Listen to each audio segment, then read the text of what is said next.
Welcome to the English program, your weekly space for deep conversations and untold stories. I'm your host, Shiba Rakesh. Today, friends, we journey into the heart of India's spiritual history.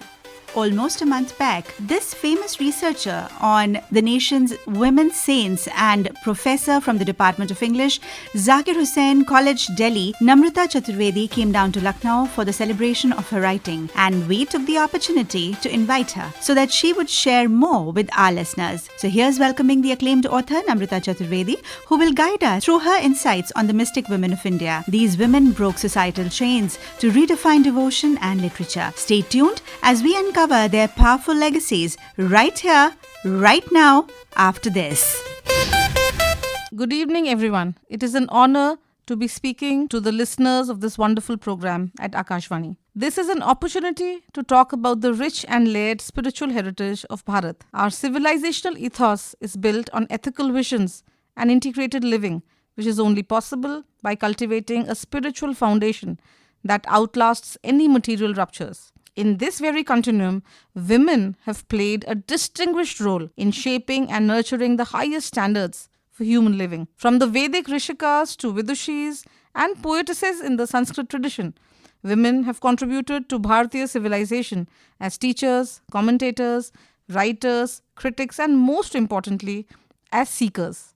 The medieval tradition in our country stands out for the pronounced presence of women as bhakts, sants, yoginis, and as has often been argued, one of the Nath Siddhas was also a woman. As much as women have been present in the bhakti tradition, the literary history appears disjointed and incomplete, as their names and compositions have slipped out of archives and books, discussions, and debates. This conspicuous absence of women raises important questions about gendered histories, and it compels us to reflect on the effects it has on our understanding of women's writing and its multi-layered universe. To trace the footprints of our sons and bhakts, let us begin by walking through Shahjahanabad. 300 years ago, in the time of Emperor Muhammad Shah, Delhi had lost its erstwhile glory. It wasn't a stable empire, and soon Nadir Shah was going to ransack the city and much of northern India. In this time, a Mahatma named Charan Das lived in Delhi, and his most renowned disciple was Sahajobai. One day, a young girl was getting dressed for her wedding. Just then, her cousin arrived. His name was Charan Das.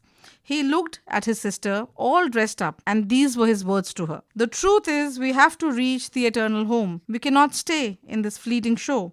Sahajo, how now, for temporal marital pleasure, do you braid and bow? Sahajo decoded the spiritual message and followed Charan Das to a world of yoga and sadhana. Today, her samadhi lies in Chandni Chowk, remembered by few. Sahajobai composed poems and songs in the form of two works, Sahaj Prakash and Sola Tithi Nirnay. Her compositions focus on the meaning and role of Ashtanga Yoga, as well as Puranic narratives about the great bhaktas of our India. A distinguishing feature of her writing is the discussion of mortality and the stages of darkness that the human soul has to navigate if it continues to waste its time in carnal life. Sahajobai was a great mentor, and she was among the few women sons to directly inherit the Gaddi, the spiritual seat, from her master. Reading her poetry opens up a world of yoga and samadhi and shows the active presence of women in the world of mysticism in Bharat. In the last part of the 19th century, in another part of India, a young girl lived in a small town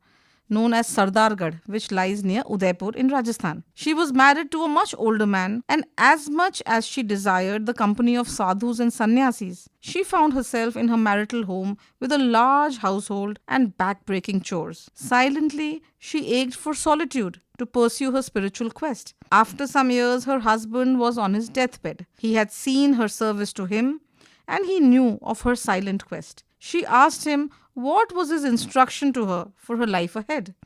He told her that she was now free to become a sadhu. Her name was Bhuribai, and as a widow, she faced the reprobation and harassment of her family, and eventually she walked out in search of truth. She lived alone in Nathdwara with no money and no mentors. Soon, like a diamond whose shine cannot be hidden for long, her fame spread and reached the royal family of Udaipur. Maharaj Chatur Singh Ji recognized her fire and vowed to support her always, and the royal family continues to support her to this day. Bhuribai cultivated a spiritual practice whose essence was silence. Today, the first words we see on the walls of her ashram are chup, be silent. In another part of India, in the foothills of the eastern Himalayas, a girl named Anjana Rai lived with her grandfather, Dayal Rai Ji, on a tea estate. She had grown up in the presence of ascetics and sadhus, as her grandfather was a great devotee of all spiritual people. And as a young girl, Anjana, in her own words, longed to see God. As it happens in the life of girls and women, without knowing their real quests, they are married off,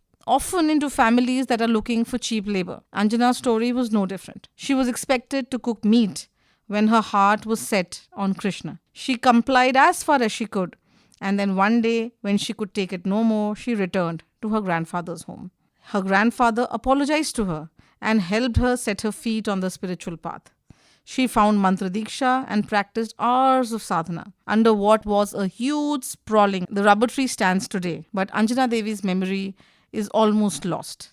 At 21 years of age, this young woman entered into Jeev Samadhi. Let us move to another part of the country. In Western India, in the city of Bombay, lived a free-spirited young woman, and her name was Gul Dalla. Gul was born into a prestigious and prosperous family who were followers of the Zoroastrian faith. When she went to study at Sophia College, she found mentors who kindled the spiritual fire in her heart. At the age of 18, Gul chose to enter the Christian faith. She became a nun, and she came to be known as Sister Gul. Still, she found the conventions of organized religion oppressive, and she chose to practice her faith rooted in the Indian tradition. She renamed herself as Vandana, which means prayer, and later she came to be known as Vandana Mataji. She visited multiple ashrams all across India, met many luminaries of that time, and finally she settled in Rishikesh, where the waters of Ganga became symbolic of Jivandhara, or the water of life. She set up the Jivandhara ashram. One ashram lies in Rishikesh and the other up in the hills in Jai Harikal in Uttarakhand. Here, Vandana Mataji became a Christian sannyasi and remained a luminary of interfaith spirituality in India. In the end, let us talk about a mother who was reborn after the death of her son. This is the story of Nan Umrigar, who lived in Bombay, and one tragic day, she lost her 18-year-old son, Karl Umrigar, in a fatal accident. Karl was an upcoming jockey and was gaining renown all over the world. That fatal day, he fell off his horse and died after a few days in the hospital. Broken and lost, Nan wandered through the dark night of her soul till she found the grace of Meher Baba. She learned to listen to the sounds of silence and began receiving messages from her son's ascended spirit. She found comfort, guidance, and most importantly, proof that death is only a change of form, and essentially it is an expansion of consciousness. As a Guru Bhakt, Nan has written about the grace of Meher Baba and has guided and healed many people who find themselves at the end of endurance. One of her most well-known works is a book of automatic writing where she has received messages from Karl and she has shared her personal journey through the dark nights. It is now known as The Sounds of Silence. In her own words, this book is about love. These sons and bhakts represent the multifaceted form of the rich spiritual heritage of our country, and they testify again and again to us that women are very, very present and continue to contribute to the heritage, the mystical and spiritual heritage of our land. Thank you. You've been listening to the English program. A special thank you to our guest Namrata Chaturvedi for sharing the fascinating world of India's mystic women with us today. Their voices still echo through time, reminding us of the power of ultimate devotion and inner freedom. Join us next week at the same time for another captivating session. Until then, Shiva says, Namaskar.